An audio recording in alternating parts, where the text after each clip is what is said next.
안녕하세요. 딸아이를 키우고 있는 워킹맘입니다. 어디다 하소연할 곳도 마땅치 않고 그래서 여기에 오게 되었어요. 남편과는 서울에서 버스로 10분만 벗어나면 바로 나오는 경기권에서 거주하고 있어요. 할 수만 있다면야 저희도 서울에서 시작하고 싶었지만 당시 저희가 가진 돈이 많지가 않았거든요. 그래서 친정부모님의 도움을 받아 그나마 지금 사는 아파트에 들어올 수 있었습니다. 그리고 동네 자체는 마음에 쏙 들어요. 근처에 산도 있고 학군도 잘 되어 있는 데다가 당장 상권이 잘 조성되어 있다 보니 사는데 불편한 게 없거든요. 하지만 제가 육아휴직에서 복귀하고 얼마 되지 않아서 이직을 했는데 그러면서 출퇴근길이 멀어진 게 어떻게 보면 유일한 단점이라면 단점이네요. 전에는 남편과 마찬가지로 자가용으로 20분 정도면 출근을 할 수 있었거든요. 그런데 지금은 버스도 타야 하고 지하철도 타야 해서 운이 좋으면 1시간, 아니면 보통 1시간 20분씩은 걸립니다. 왕복으론 거의 3시간 가까이 걸리는 셈이지요. 그렇다 보니 집에 오면 말 그대로 파김치가 되어 있기 일쑤였어요. 사실 애만 아니었다면 이직할 일도 없었을 거예요. 원래 다니던 회사도 잘 다니고 있었고 월급도 많았던 건 아니지만 그렇다고 크게 부족하지도 않았거든요.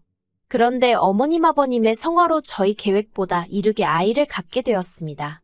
그리고 애를 키우는데 돈이 많이 든다는 건 알고 있었는데 그게 제 예상보다 훨씬 많이 들더라고요.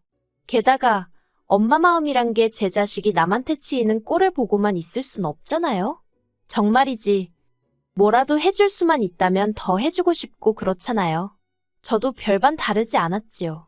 산후조리원에서 만난 여자들부터 시작해서 여기저기서 말이 들려오니까 하루라도 빨리 뭐도 가르쳐야 될 것 같고 옷도 먹는 것도 좀 더 좋은 걸로 챙겨주고 싶어지고 여러 가지로 조바심이 나더라니까요.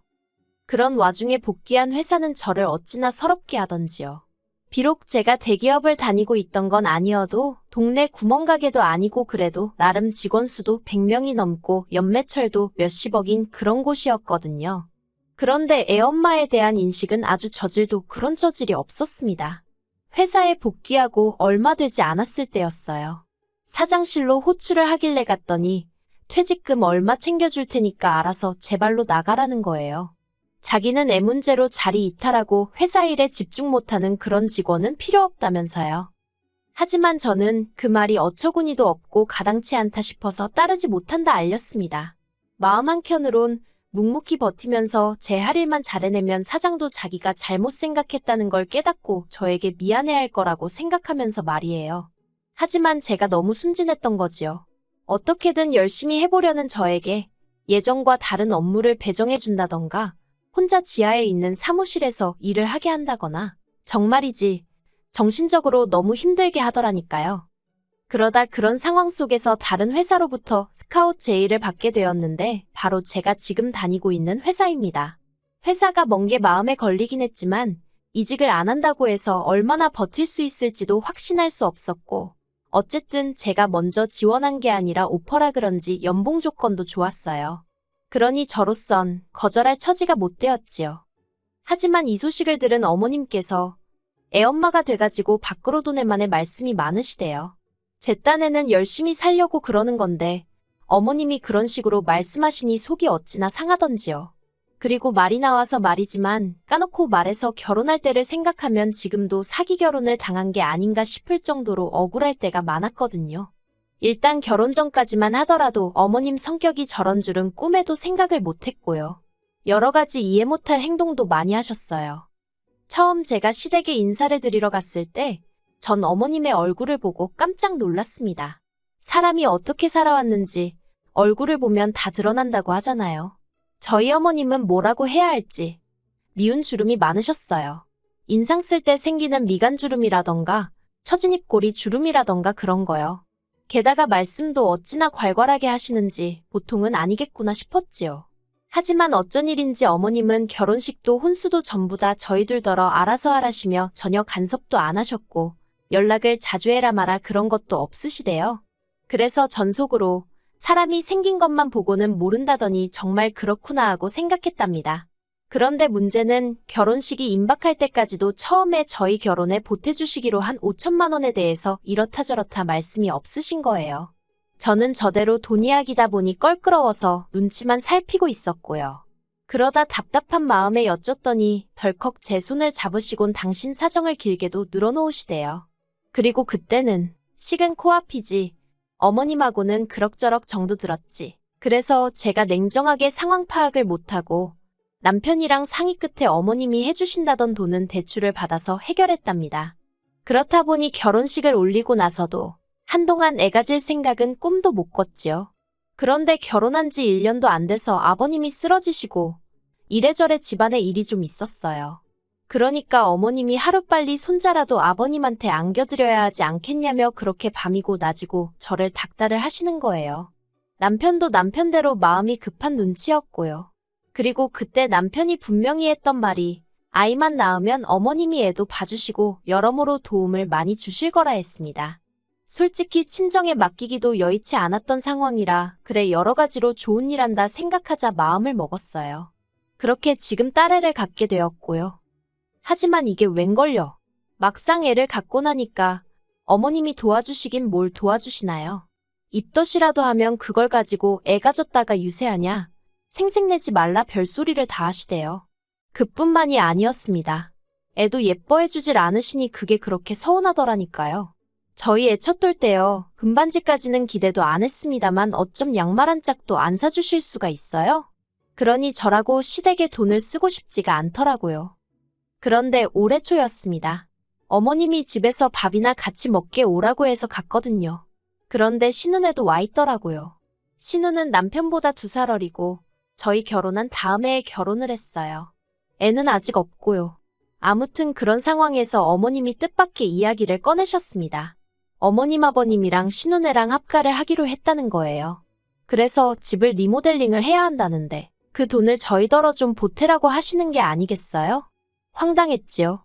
보아하니 신혼애가 들어와서 산다고 하니까 리모델링 이야기가 나온 것 같은데 그걸 그러면 신혼애회가 보태야지 왜 저희가 보태나 싶어서요. 그리고 막말로 돈이 있어야 그것도 뭐 보태드리던지 하지 저희도 여유가 없이 빠듯했거든요. 그래서 어머님께 죄송하다 그럴 만한 돈이 없다고 일단은 그렇게 말씀을 드렸습니다. 그러자 어머님이 니들 얼마 전에 자동차 계약했다 하지 않았냐면서 그 이야기를 꺼내시는 거예요. 사실 남편이 타던 차는 남편이 직장에 들어가자마자 샀던 차라 10년도 더 된 차였고 제가 타던 차도 7년이 넘은 차였습니다. 그런데 이제 애를 데리고 어디라도 가려니까 이 차고 저 차고 불안해서 태울 수가 있어야 말이지요. 그래서 조금 무리한다 싶기는 했지만 가족용 SUV를 한 대 계약을 하긴 했었어요. 그런데 어머님이 저희더러 지들 차 살 돈은 있고 당신 리모델링비는 못 내주냐면서 얼마나 짜증을 내시던지. 신혼남편도 있는 자리라서 제가 더 세게 나가지는 못했지만 저렇게 막무가내일 수가 있나 싶더라니까요. 그래도 결국은 어쨌든 돈이 없으니 리모델링비는 못 해드렸어요. 듣자 하니 신혼의 집 팔고 빚 갚고 얼마 남았던 모양이라 그 돈으로 하기로 했다더군요. 이건 여담이지만 신혼애가 어머님네 들어가서 살게 된 게 신우가 신혼남편 몰래 동네 여자들한테 거짓말을 치고 돈을 빌려다 쓴 모양이 돼요. 남의 돈으로 주식도 하고 여행도 다니고 솔직히 신혼남편이 정말 몰랐을까 싶기도 한데 아무튼 꼬리가 길면 밟힌다고 그러고 다니는 걸 신우한테 돈을 빌려준 몇몇 여자들이 수상쩍게 생각하곤 경찰에 신고를 했나 봅니다. 그래서 합의를 해야 하네 어쩌네 그러면서 일이 커져가지고 집까지 팔게 된 거지요. 그나마 집이라도 한 채 있었으니 망정이지. 그리고 저희 어머님도 대단하다 싶은 게 그런 와중에도 남는 돈으로 리모델링을 강행하시더라니까요. 그런데 리모델링을 시작할 무렵 어머님이 저희랑 상의도 없이 저희 집에 아버님이랑 오셨더라고요. 그리고는 공사기간 동안 가 있을 곳이 없으니 당연한 거 아니냐면서 저희 집에 한 달 정도 계시겠다는 게 아니겠어요? 어이가 없었지요. 어머님 댁에서 5분 남짓한 거리에 이모님 혼자 살고 계시거든요. 뭐 아버님 입장에서야 처제인 이모님보다는 아들 집이 편하셔서 그러실 수도 있지만 아무튼 여러 가지로 저도 날이 서더라고요. 그런데 이미 짐까지 싸들고 오신 분들한테 안 된다고 할 수도 없고 남편도 자기도 몰랐다면서 미안하다고 하대요. 그래서 유야무야 같이 지내게 되었습니다. 그리고 말해 뭐 하겠어요. 한 달이 1년처럼 길고 고역이었습니다. 어머님이 계신다고 저나 남편의 일상이 조금 편해지고 그런 게 전혀 없었어요. 저는 집에서 7시에는 나가야 제 시간에 출근을 할 수 있었는데 어머님이 아침을 차려달라고 하질 않으시나 화장실도 하나뿐인데 그걸 차지하고 안 나오시고 정말 일부러 저러시나 싶을 정도로 아침부터 사사건건 사람 환장하게 하시더라고요. 게다가 아이도 전혀 봐주시려 하지 않으셔서 남편이 등하원을 시키는 건 여전했습니다. 그래도 남편은 자기 부모님이라 그런지 어떻게든 이해하려 하는 눈치였지만 막말로 저는 피 한 방울 안 섞인 남이었으니 불편할수록 싫은 마음이 극에 달하더라니까요. 그래도 시간이 흘러서 어머님 아버님은 리모델링을 마친 집으로 들어가셨습니다. 이제 다 끝났다. 숨 좀 쉬겠구나. 그게 제 머릿속에 처음 든 생각이었어요. 그런데 끝이 아니더라고요. 지난주 초였어요. 어머님 아버님이 연락도 없이 저희 집에 또 오셨더라고요. 일단 집 안으로 모셨더니 어머님이 찬물 한 잔을 그대로 들이키시고는 다음 주쯤에 저희 집으로 이사를 오시겠다는 겁니다. 일단 작은 방이 비었지 않냐면서 거기서 당분간 생활을 하셔야겠다나요? 이게 무슨 상황인가 싶어서 갑자기 그게 무슨 말씀이시냐고 물었습니다. 그러자 어머님이 하시는 말씀이 신혼남편 쪽에서 난리가 났다는 거예요. 알고 보니 신혼애가 살던 아파트는 신혼남편이 해온 것이었는데 그걸 홀랑 팔아먹어가지고 그쪽 사돈들이 화가 단단히 났다나요? 게다가 대릴사위까지 하게 생겼다면서 이혼을 시킨 애만의 집안이 다 뒤집어졌던 거지요. 그러니 어쩌겠냐면서 당신 딸 이혼녀 안 만들려면 일단 당신 아파트를 신혼애한테 줘야 될 것 같다고. 그래서 당분간 저희랑 사셔야겠답니다. 제가 그것 말도 안 된다고 했어요. 신우가 사고를 쳐서 이 사단이 난 건데 왜 제가 피해를 봐야 하냐고요. 그러자 어머님께선 저더러 시부모랑 사는 게 피해를 보는 거냐면서 제 말꼬리를 잡고 늘어지셨습니다. 저더러 그렇게 안 봤는데 아주 못돼 처먹었다면서 가족끼리 서로 돕는 거지. 너는 그런 것도 안 배웠냐고요. 저라고 할 말이 없었겠어요? 어머님은 저희 뭐 도와주셨냐고 물었습니다. 하다못해 저희 집에 계시는 동안 저희의 등하원 한 번 안 해주시고 애 옷 한 번 갈아입혀 주신 적 없지 않냐고요. 그렇다고 뭐 살림을 도와주셨어요. 반찬 하나를 해주셨어요. 계시는 동안 상전 노릇만 제대로 하고 가셨잖아요. 그런데 어떤 며느리가 좋다고 합가를 한다 들겠냐고 아주 생각나는 대로 막 따지고 들었네요. 그러자 옆에 있던 남편이 말이 너무 심한 거 아니냐며 저를 막더라고요. 솔직히 남편이라도 확실히 제 편을 들어줬다면 제가 그래도 화가 그렇게까지 나진 않았을 것 같아요. 그런데 남편이 저를 가로막는 순간 왜 시쳇말로 눈 돌아간다고 하잖아요. 제가 딱 그랬습니다. 남편더러 그러면 당신 혼자서 모시고 살든 말든 알아서 하라고요. 사위나 그쪽 사돈은 무섭고 나는 뭐 밟으면 찍소리도 못하고 납작 엎드릴 줄 알았냐고 내가 호구냐고 소리를 질렀지요. 그리고는 남편더러 당장 이 집 부동산에 내놓을 거라 했습니다. 아파트 계약 당시 대출을 제 이름으로 받으면서 명의도 제 이름으로 했는데 어휴 지금도 그때를 생각하면 천만 다행이다 싶어요. 아무튼 이후로도 남편은 계속해서 저더러 말을 가려서 하라면서 어쩌고저쩌고 아주 난리도 아니대요. 결국 듣다 못한 제가 먼저 이혼하자는 초강수를 뒀습니다. 그러자 남편이 콧방귀를 뀌더라고요.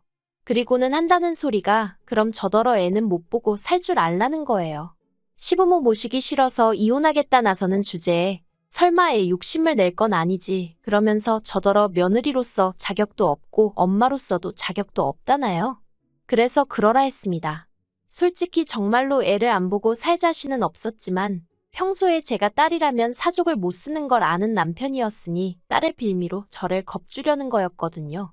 그리고 제가 보인 뜻밖의 반응에 아니나 다를까 남편이 꽤나 당황한 눈치였습니다. 저는 남편에게 양육권이고 친권이고 당신이 다 가지고 어머님 아버님 잘 모시고 자식 노릇하며 살라 했어요. 나는 대신 이 집만 있으면 된다고요.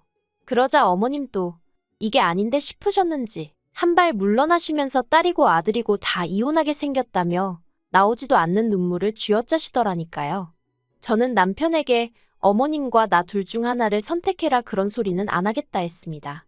대신 어머님을 바라보고는 어머님께 신혼애한테 생긴 문제는 그쪽에서 알아서 해결하게 하시고 어머님은 어머님 집이나 잘 지키시라 했어요. 그렇게 하셔야 어머님 아들도 잘 살 수 있는 거라면서 아들 며느리가 호구가 아니라는 것 좀 알아달라 했지요. 그러자 남편도 제 말에 수긍을 하며 어머님께 별 수 없지 않느냐고 걔들 문제는 걔들더러 알아서 하라고 해. 그러대요. 그렇게 일단은 저희 집에 평화가 찾아오긴 했어요. 솔직히 얼마나 갈지는 두고 봐야 알겠지만요. 남편도 자기가 장남이다 보니 어머님 아버님을 챙겨야겠다는 생각이 들어서 순간 자기가 저에게 말을 심하게 했다며 미안하다 사과해왔습니다. 하지만 말이라는 게 한번 엎어지면 주워 담을 수 없다고 제가 받은 충격과 상처가 한 번에 괜찮아지진 않더라고요. 그래서 지금 남편이 무척 꼴보기 싫은 상황이긴 하네요. 그래도 뭐, 애 아빠고 그동안 저에게 잘해왔으니 한 번 더 기회를 줄 생각입니다. 어머님은 이후로 저에게 연락은 따로 안 해오고 계세요. 그리고 신혼에는 별거를 시작했다대요. 신우 남편은 자기 본가로 갔고 신우는 신우대로 어머님 아버님하고 지내고 있어요. 그래서 신우가 저나 저희 남편을 원망하는 눈치긴 한데 그거야 뭐 솔직히 그러던지 말던지 관심은 없습니다. 저는 제 가정이 소중하지 신우 가정까지 챙겨줄 여력도 없고 능력도 안 되거든요. 어떻게 끝내야 할지 모르겠습니다만 제가 하고 싶은 말은 가끔은 생각보다 더 세게 나가야 원하는 바를 얻을 수 있는 것 같다는 거예요. 앞으로도 어머님의 억지에 휘둘리지 않고 제 가정을 지키며 살아가 보겠습니다.